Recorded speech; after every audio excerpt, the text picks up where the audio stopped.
true story of Gina Renee Hall. Video 7. Lies run sprints. Truth runs marathons. Some like to say that Gina Hall's killer, Steve Epperly, was a last-minute push into the group of buddies.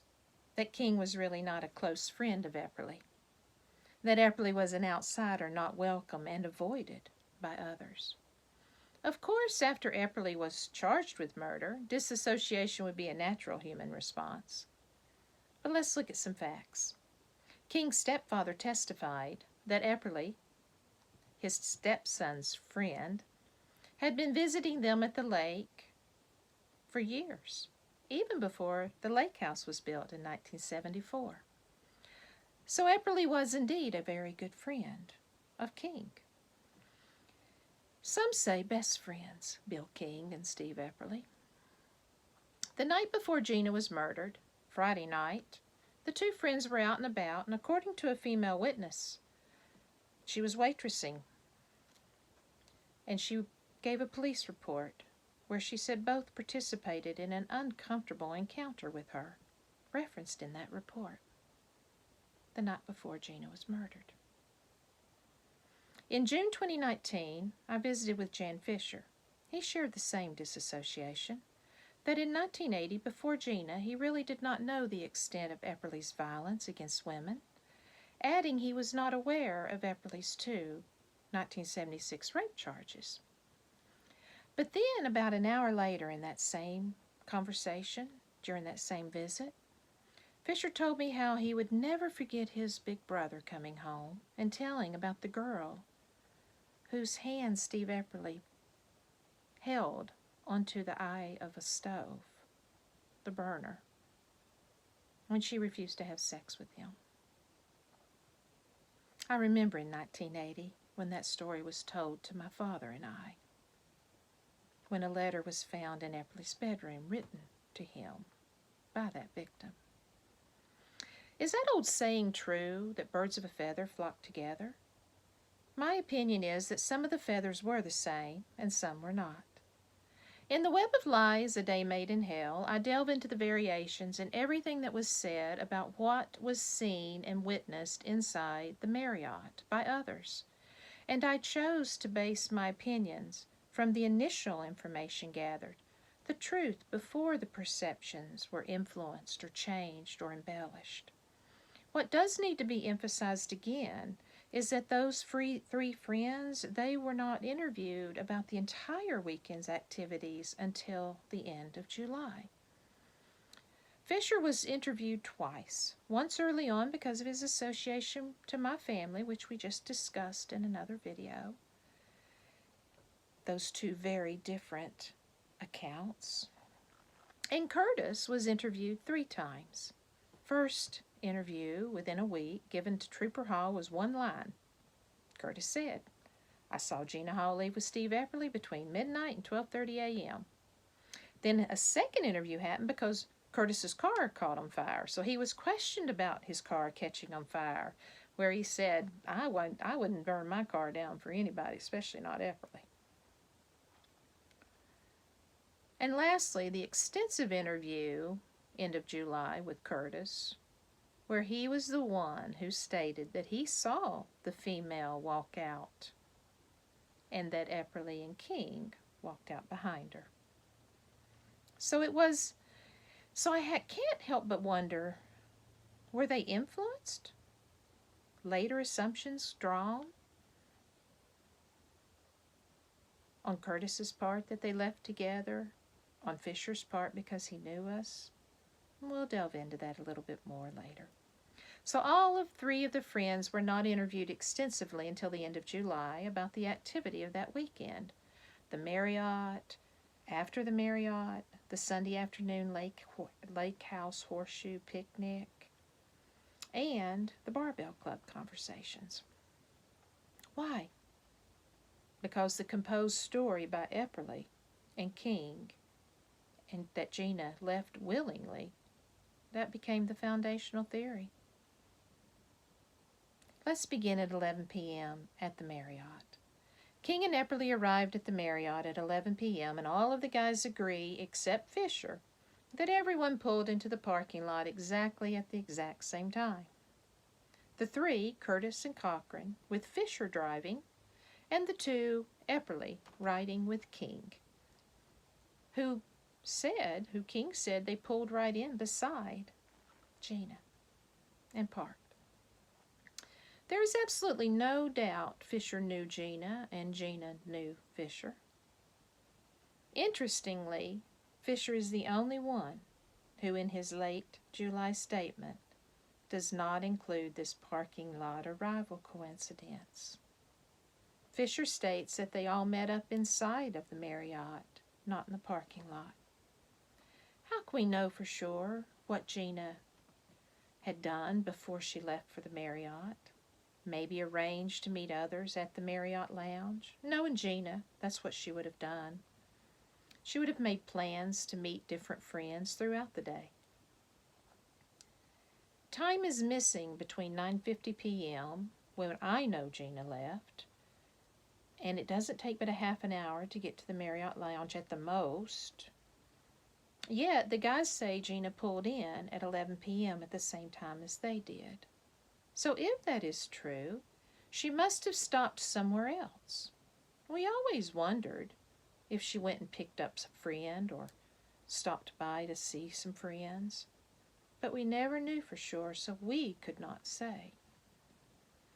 People who knew Gina, though, they saw Gina that night, and they were interviewed, just like Jan Fisher. How can anyone know beyond a doubt whether she called a friend to meet her there, like maybe a friend who wore glasses? Maybe the friend that she had just met a few weeks earlier, the one I called the pizza and movies friend. That friend, Terry, was interviewed by the police and stated that he last saw Gina as she walked off the Marriott dancing floor that night at the Marriott dance floor. She definitely was not alone once arriving at the Marriott, having been seen with friends, by friends, and witnessed by others, new friends, dancing with a man who wore glasses. And that's not Epperly. What we have inside the Marriott is an hour full of so much activity, reports conflicting and some accounts impossible, considering the timeline that we do not know. When Gina left home and when Gina called me, those are the two things that we know, 9:50 p.m. and right around between 1 and 1:30 a.m.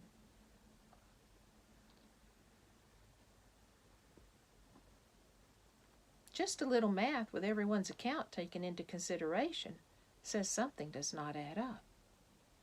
Most continue to base the foundational storyline of what happened inside the Marriott from one man's statement, the friend of Gina's killer, when multiple other accounts of the night are in her case file, and they contradict that story. It is so easy to negate that composed story when you see all of the facts, known and unknown to the public, but still, no one ever did. No one ever delves into actually what happened inside the Marriott because the composed story became the accepted theory. And unfortunately, accounts of the evening play out better when embellished. Like this one, where in my opinion, the dance floor scene is sensationalized. So allow me to be Gina's loving sister just for one moment, and share the heartbreaking disappointment with the many inaccurate versions about what transpired at the Marriott Lounge being written and told throughout the decades. But even with all of the frustration the family has endured with these already inaccurate accounts, nothing has been more disappointing than this sensationalized version. Gina walks by Epperly. Gina catches his eye with her petite beauty. King says Epperly and Gina made eye contact. Epperly asked Gina to dance, and Gina, eager to get on the dance floor, said yes, and they danced 4 to 5 times. One of my reasons for releasing these videos of the facts that I know from Gina's file is when I recently read this sensationalized account written about my sister and her life. And it is unacceptable to me to say that her dancing, stoked the fire of Epperly's raw instincts. It is unacceptable to me to portray that she was just a small town girl, naive, and would not know the effect that her dancing would have on a predator. Her dancing was eloquent, just like her. But even if she'd been pole dancing, no is no. Her dancing, that is the underlying male mindset that continues to play out in this composed story. That her dancing caused it. That's victim blaming. And it's wrong. It's disrespectful, and Gina deserves better. Where did it originate from? As Gina's sister, who knows the facts from the police interviews, I would also ask, how do the known facts get sensationalized into that storyline as if it was written to paint a picture for a movie screenplay? Here are the exact facts in 1980 regarding what actually transpired inside the Marriott, told by those interviewed that were there. And to emphasize, even an accurate version based on what was told would still be somewhat inaccurate if we take into account the many contradictions in the statement interviews of those connected to Epperly. Or we just compare the various accounts. At a minimum, there should always be a disclaimer prefacing anything written about the Marriott, from the killer's composed story or the best friend's court testimony, adding an according to King disclaimer. Others' actual statements given in 1980 about that hour of activity. So what did Epperly say? In his account, he said he was at the Marriott an entire hour before he even danced with Gina. Obviously, math is not his strong suit. And King says Epperly danced with Gina 4 to 5 times. And what somewhere this version came. They danced together, then not, then they reconnected again. Well, that was one of many versions told. Not King's, not Epperly's, not any of the other guys or any other witnesses' reports in the case file to validate that. So I'm not sure what validates that version, but it does fill in the composed storyline. Based on the many facts of the case file and the court testimony, the only person who stated definitively that he saw Gina actually dancing with Steve is King. Fisher said, not in his initial report, only in the late July report, he said he might have seen Epperly dancing with someone that looked familiar. And then in that same report down the way a little bit, he said Steve danced with Gina several times, also describing what she was wearing. And then one of the 3 guys, Curtis, states he saw Epperly dancing with several girls. Several. Cochran only mentions that while he was standing near the dancing area early on in the night, that the Hall girl walked by and said hello, which I imagine she would have if she had seen Fisher. Next, Cochran describes what she was wearing. But no one describes what Gina was wearing like King describes. In his first initial interview, King tells Trooper Hall these words, that he and Steve planned to go to the Marriott and pick up a couple of girls and take them to the lake house. Bill said Steve met a girl later, identified as Gina Hall, and then described to Trooper Hall exactly what Gina was wearing. King's words. He stated, she was wearing a white pantsuit with a purple bodysuit under it, according to Trooper Hall's written notes. Bodysuit under it. King's version that Epperly asked Gina to dance, and they danced 4 to 5 times. Well, each song's probably 4 to 5 minutes long, and that would probably be about a half of an hour, as well as all the other activity that Gina is witnessed to be doing, like dancing with the man with glasses. And having been last seen leaving the dance floor by a friend, Terry. So an even better question might be, why would two women, Bonnie and Kim, their account, a 30-minute account of the timeline, while inside the Marriott, be ignored? I have a simple answer: different departments, different investigators, different reports. I am cautious when listening to current recollections, like Kim's, that could be questionable as to what we would get from people years later. But when people who experienced and were directly involved, and 40 years later their account aligns with 1980 reports, that to me is validating. So if the story were to change drastically and the reports do not align, I would still question.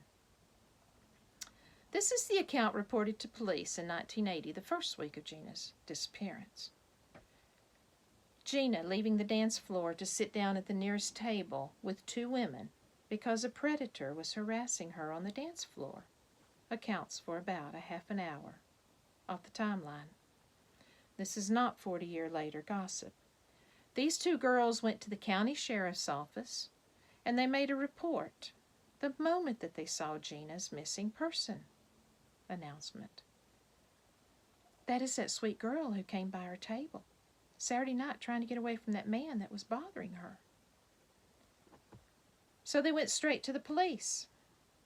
They were shown an old picture of Epperly by the locals at the county sheriff's office, and they shared they could not identify it 100% and be for sure, even though they said this predator did approach the table, and they witnessed him, and one of them even looked him in the eye and told him what part of no did he not understand. But next they were interviewed by Trooper Hall, and his notes say the girls share that they were seated at a table when a girl came up and introduced herself as Gina. Now the girls, in their mind, they've already given the report in a layperson's mind to the other department, and they're not repeating to Trooper Hall what they gave in the first report. But I'm sure Trooper Hall said, well, was she dancing with anyone? And here's the answer. They say they saw her dancing with a white male, red or blonde hair, stocky build, wearing glasses. Most likely the response.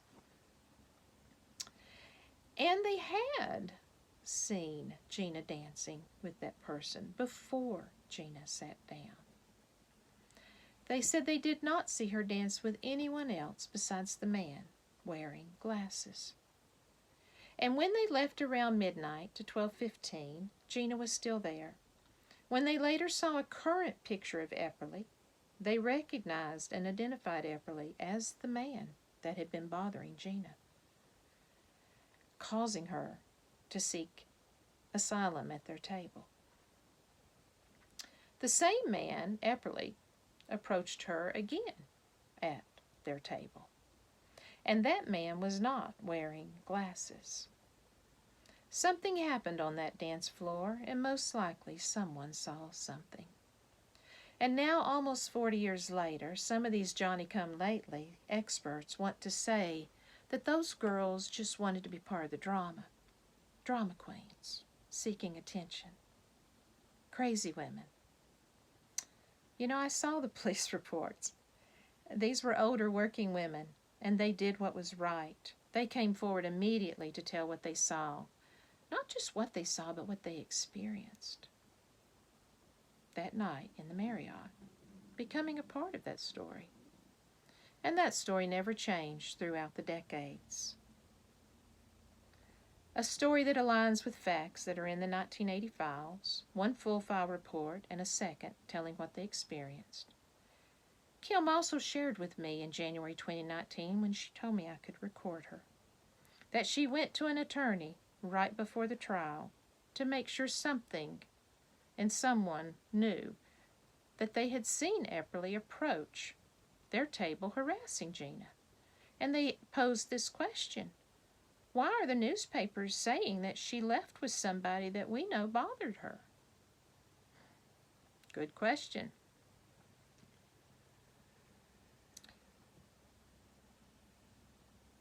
She also shared that throughout the years she would write the parole board, continuing to tell what she knew. Once she said she even got a return call back from a parole board representative, making her feel better. This woman fought for decades for what she believed in. I imagine that's on record too. And people now want to insult this woman because the account does not fit in the composed story narrative. It just upsets the apple cart. How can we ignore this fact? And then there's official case file reports from 1980 confirming they came forward. I read them, and I listened to her, and I heard her voice and her conviction that she still carried decades later. This is not to be ignored. Gina's family and friends, who always knew her, sharing her character with all involved in 1980, it was her character that should have become the foundation of how this story was told. But it was not then, and it still is not today. To truly honor Gina would be to tell all of the facts, not just Epperly's and King's story, as if it was all that was said, ignoring other court testimony or other facts that really do tell Gina's true story. The valiant, brave young Gina Renee Hall, who gave us everything we needed to begin to put the pieces of this day made in hell together. That girl deserves honor. She deserves truth. She deserves respect. So towards the end of the Marriott, let's recap. The guys were all standing together when Fisher says Epperly came up and said something to King, but he did not know what he said. Curtis comments that he saw Epperly come up and say, "Hey, why don't you call Robin Robinson, get her to come to the cottage with you?" And King answered that he would try. King then told Curtis that he would be right back, that he was going to get the key to the cottage on the lake for Epperly. And Curtis said the white female walked out in front of King and Epperly.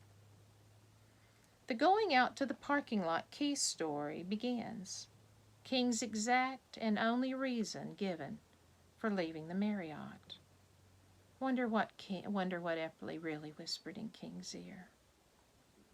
Curtis says King came back, but no exact time is given anywhere as to exactly when he returned. Curtis also added that when King did return, that he commented that Epperly was the only one that got lucky tonight. So let's fast forward and talk about that. We'll go a few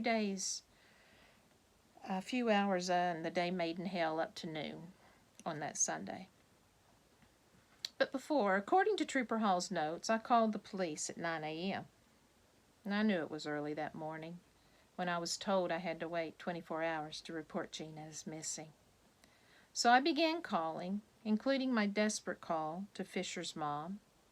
And while I was doing all of this, King decided to have a spur-of-the-moment invite to the guys to come on out to the lake house just hours after last hearing Gina's out-of-character words and nervous voice from that same lake house.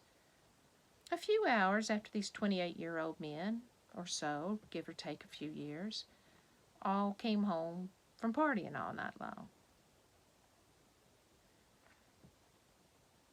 King called Fisher just before noon on Sunday to come on out to the lake house and pitch some horseshoes. Fisher called Curtis, who joined in. Cochran was lucky. He was working.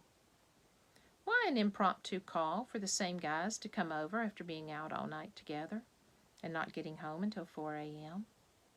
And they did not even stay a full hour once they arrived. Hence why I call it the ridiculous Horseshoe Picnic.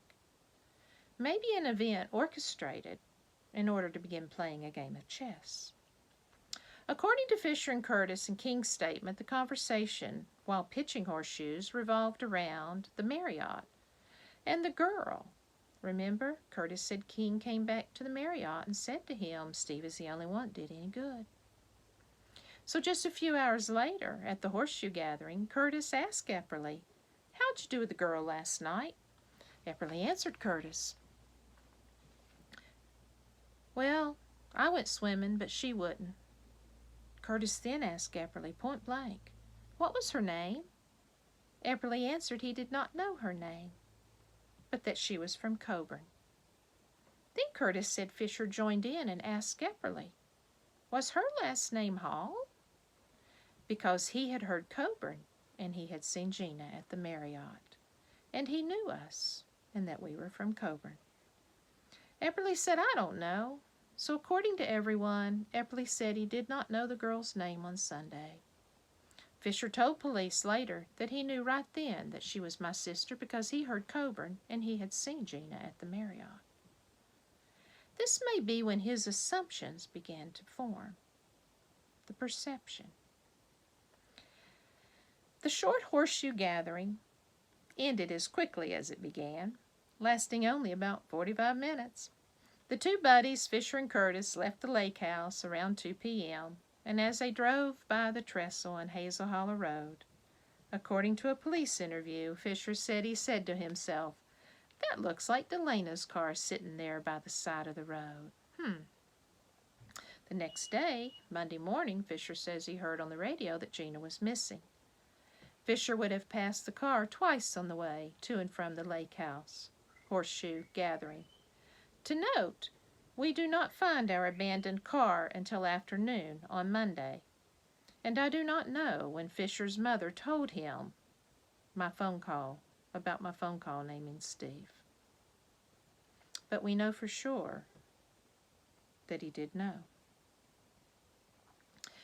And not to forget, just a few hours after Gina was beaten in that lake house, King would have driven by the same abandoned car that he stated he had seen earlier parked in the driveway at the lake house as he and Robin walked in at 4 a.m. And let's not forget King, who also said that he parked right beside the same Monte Carlo at the Marriott. And he walked out to it with Epperly. And maybe even he watched it drive away. That was tried to be clarified in the trial, but it was just attempted. And hours later, he has driven right by that same car at least 3 times. There were not too many two-toned Monte Carlos with a gigantic CB radio antenna on the trunk lid. Also important to note, in Fisher's late July statement, he says Gina was with Epperly. I would point out one question. If so, why then did Fisher not tell us, anyone, or Trooper Hall, when he gave his earlier first interview? A pivotal piece to understanding the bigger picture. So Fisher, while visiting a family who were desperately searching for a missing girl, gets interviewed. When did his perception of the night's event really change? I am going to trust that Fisher was honest in his first interview, that he did see Gina at the Marriott, that 3 did leave, not 4, that he knew King came by and got Robin Robinson. They learned a lot at the Horseshoe Picnic, but I do not believe Fisher fully connected the dots regarding Gina and Epperly and Gina's murder right away. I hope not. I do not believe Fisher actually saw Gina with Epperly, and that Gina left with Epperly, as he states, 4 weeks later. Because I have to trust that in that tragic, intense moment during those first few days in our townhouse, everyone frantically trying to figure out where Gina was after finding our abandoned car, before anyone even knew of Epperly and King, when Fisher was there with us, me and my family and Trooper Hall, that he would have spoken up. His moral character would have given in, having seen my car on the day before he heard the radio announcement on Hazel Hollow Road. I'm going to surmise that his perceptions of what he says he saw weeks later in the Marriott changed as the weeks passed. Maybe, though, they began changing the moment his mother told him about my phone call, maybe prompting that visit to our home. And his own statements tell when he actually began connecting the dots. The horseshoe gathering conversation shared in Curtis's and Fisher's statements helped to support my opinion as to who was influencing who. Was this an intentionally planned horseshoe picnic? Who was making the moves in this chess game Who is the king? Who are the pawns? The next video might address why that picnic was necessary when the question is addressed. Why would anyone want to keep a lake house party secret? What is the real why behind the why?